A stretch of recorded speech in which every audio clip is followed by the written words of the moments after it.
Chapter 1. He was 12 years old when it first happened. When she first came to him, he was frightened, but he kept still. He had always been a brave little lad. His father always bragged about how brave he was. At 5 years old, he was already going hunting with his father and uncles and was never frightened by gunshots. It always fascinated him. He was always bored when he had to play with the kids his age. Maybe he found them boring because all they wanted to do was spin around in circles and sing nursery rhymes. Joe was always found outside, looking for lizards and insects to mutilate. He was one weird kid. Now, he was facing something worse than bleeding lizards or venomous snakes and scorpions. He was sitting there face to face with her. They called her the prophet. She stood at approximately 6 foot 7 inches tall and was extremely thin, blonde hair that seemed to glow in the darkness, and eyes that felt like they could see through a person's soul. She was in some weird way beautiful, but didn't have enough flesh to cover her skin. She was standing at the foot of his bed now. How she got into his room, Joe had no idea. What she wanted, this too was a question Joe had no answer to. "You're not frightened?" she said. Her voice was husky and low. It was almost like a whisper, but with the tone of which she had said those words, one could figure out that she meant to scream and maybe instill fear. "You don't scare me," was exactly what Joe wanted to say. He could feel the words in his throat, but for some reason they did not come out his mouth. Instead, he gave her a very cold stare. Too cold for a boy of 12, one would say. She reached for his neck and got it. Her face was very close to his, like she was about to give him a kiss. But this wouldn't have been a kiss of affection, but maybe a kiss of death. Her eyeballs began to dilute from black to grey, and eventually they were as white as her iris and almost impossible to see. Joe looked into her eyes. He knew he should probably scream. That would have been logical. But he realized that, rather than fear, he felt so much curiosity build up inside him. Why did her eyeballs change color? What was she? Why did her breath sting so badly? Ugh. Why was she missing all of her incisors? And why were the rest of her teeth so yellow? He was so lost in his own mind that he didn't notice that he had begun to bleed from his arm. She had given him a small cut on his arm with a rusted old dagger. She seemed to have magically produced because Joe was certain that her hands were empty when she appeared at the foot of his bed. Seeing his own blood flow made his heart begin to race. He felt so much pain. He wasn't new to injuries. Yeah, he had cut himself accidentally and on purpose many times and was used to the pain and the sight of blood. But this one felt very different. He glanced swiftly from his arm back to her face, which was still uncomfortably so close to his, and this time she had a smirk. "Is that fear I smell?" she said this time, letting out a shrieking laugh. Yes, it was fear. Joe was frightened by this woman, and he felt unprotected and exposed. He wished for his dad, but he was all alone. He tried to scream for help, but his voice was lost and could not form words. The woman's figure cut deeper into his neck as she lifted him up, choking him against the wall, making him look deep into her white eyes. His blood continued to flow down from the deep cut on his right arm. The woman made another swift hand movement with her free hand, and Joe could immediately feel pain from his left thigh. She had cut him again. And this time, it was deeper as blood gushed out, and he could immediately feel his shorts get soaked with this blood. His neck was starting to bleed too from her fingers piercing into his skin, and he still could not find his voice. But for some reason, he could not stop looking into her weird eyes. Was this what death felt like? Joe thought to himself. Was this the end? He dangled his legs and struggled to break himself free from her grasp, but his efforts seemed futile.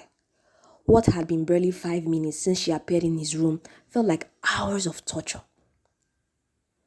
Breathing was becoming more difficult, and Joe, lost all strength to fight.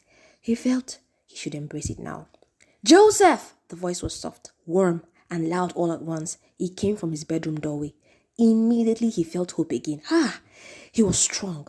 The woman's gaze was now fixed on the doorway as if she was expecting someone to walk in. "Joe!" the voice called again. "Mom?" he said aloud for the first time, although his voice was faint and almost impossible to hear. "Joseph, it's time!" It all made sense now. He was dreaming. He opened his eyes finally and heard the banging on his door from his mom, which was almost ear-deafening. "Wake up, little man. You don't want to be late for soccer practice." his mom said, still banging hard on the door. Joe was sweating so much and panting really hard. It was all a dream. But why did it feel so real? Why could he still feel the woman's sharp fingers on his throat? And why did his thigh and wrist still sting like he had just been cut with a rusted dagger? "Joseph Brian Carson, you better open this door right this minute," his mom warned. He dashed out of bed and opened the door. He knew how stern Mom was about sleeping in on days like this and also locking his door. "What have I told you about locked doors, young man?" "To never have them locked," Joe answered with remorse. "I'll let you off with a warning again this time, but don't let it happen again. Have your bath and get ready. Breakfast will be ready in 10 minutes. We don't want to be late for your first practice with your new teammates." With that, Mrs. Carson walked away down the hall, leaving Joe to his thoughts again.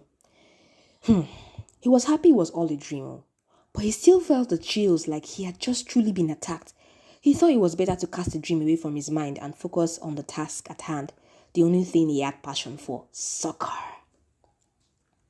He had just got accepted into Pegasus United, one of the biggest soccer academies in the state, and he was determined to prove how good he was on the first day. The consciousness that his best friend Eddie had also made the team pleased him so much, and he couldn't wait to see him and probably tell him about the weird dream he had. It took Joe and his mom 2 hours before they were out of the house and on their way to pick up Eddie for practice.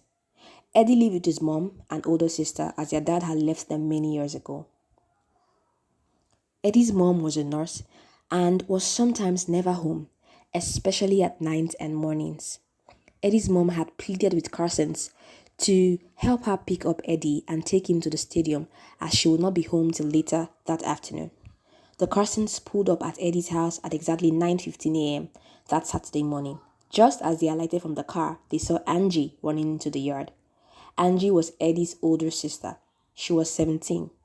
And from the way she was dressed and the look she had, it was obvious that she was out partying again last night and was just returning. "Good morning, Mrs. Carson," Angie greeted shyly, with her head bowed, not wanting to meet Mrs. Carson's disapproving gaze.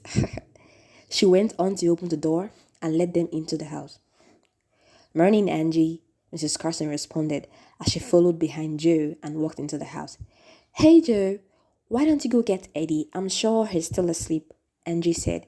And with that, she ran upstairs, probably to get off from the slutty outfit she was wearing. Joe got to Eddie's door, calling out his friend's name as he opened the door. What he saw made him freeze.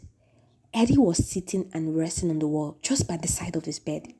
He was sitting in what seemed like a large pool of blood, which Joe hoped was not his. Eddie's eyes were wide open, staring at Joe without blinking. There was a big scar on Eddie's neck. Was he dead? Joe thought in fear. He moved closer to his body and saw that his wrist and thighs were bleeding. That's the end of chapter 1. Wow. Okay, what happens in chapter 2? Thank you for listening, guys. Stay tuned for chapter 2.